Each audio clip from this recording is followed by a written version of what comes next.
Well, let's start with the obvious. So I'm from a place called Tashkent, which is in Uzbekistan.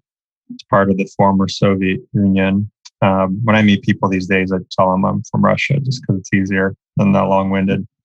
When, unfortunately, not a lot of people know on the map where things are these days. But I was born in Uzbekistan, in Tashkent, and my family isn't from there. My grandfather told me the story many times of how they ended up there, which is basically World War II happened. He's a teenager. His mother throws him on a train and tells him to take that train to the last stop on the railroad tracks.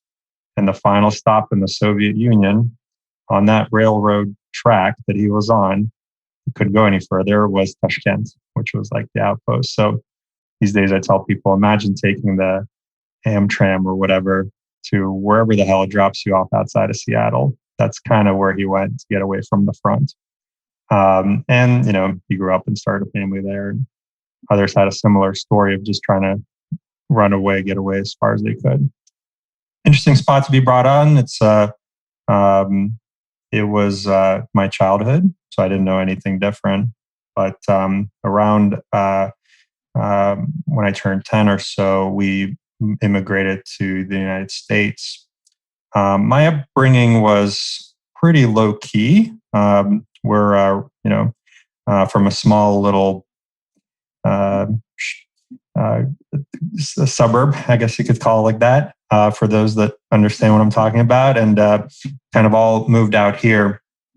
And I actually remember when I was 10 years old, my parents took out a map and put on the dining room table and said, we're moving to, and they of course mispronounced it, this place called Columbus, Ohio.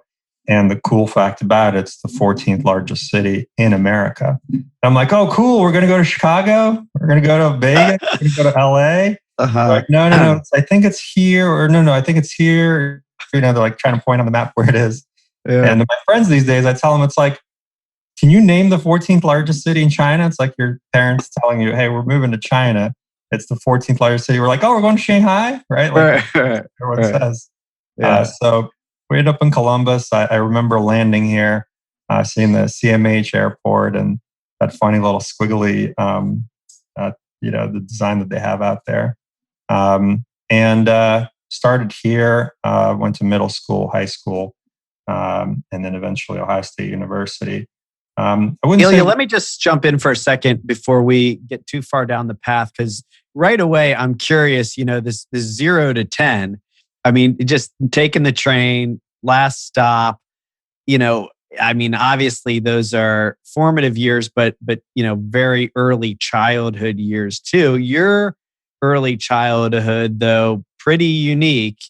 And I don't want to kind of gloss over, can you tell me a little bit more about that? Like, what memories do you have of that experience? And also, I'd like to better understand what memories you have of coming to the United States. That again, I have childhood memories from 0 to 10, and in that range. I moved to Columbus when I was 10, but from Akron, right? But it was a big deal, right? So tell me a little bit more about kind of what that memories what that experience was like for you.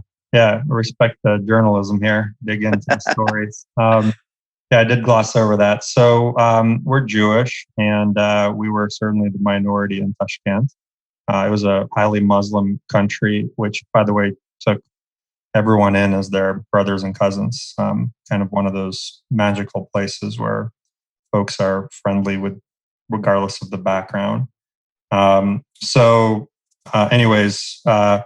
Religiously persecuted, quiet. You couldn't really practice it. We kind of grew up all kind of in our own little nook. I have some memories of being picked on and talked about as that kid and all that stuff. So it was not all sunshine and rainbows, certainly. And when my parents and our family were given the opportunity to get the hell out of there, they grabbed it and ran with it and didn't even question if it was the 14th largest city or whatever it was. America was the better land, and you don't know much about it, but you just, Michael Jordan and, Mickey Mouse, and that's the coolest thing ever. And you want to be part of that, not anything else. So I remember growing up, actually, funny enough,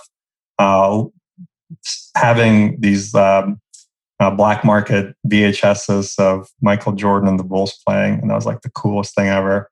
And I actually have it's funny you're digging this out of me. I haven't thought about this for years, but when I was 8, the first McDonald's opened up in Moscow. And I'm sure you can see, like, even on YouTube, where the President Yeltsin took like a shot and, opened it up. It was like a big deal. And I bugged the hell out of my parents to go there. This was the thing that I wanted to do, to get a taste of what it was all about. And they took me, and we stood in line for hours. And I remember my dad bribed somebody to cut in line. And I still have the taste of that McFlurry in my mouth. That's how amazing it was. It was the coolest thing ever. I think that's why I'm so obsessed with Mickey D's to this day.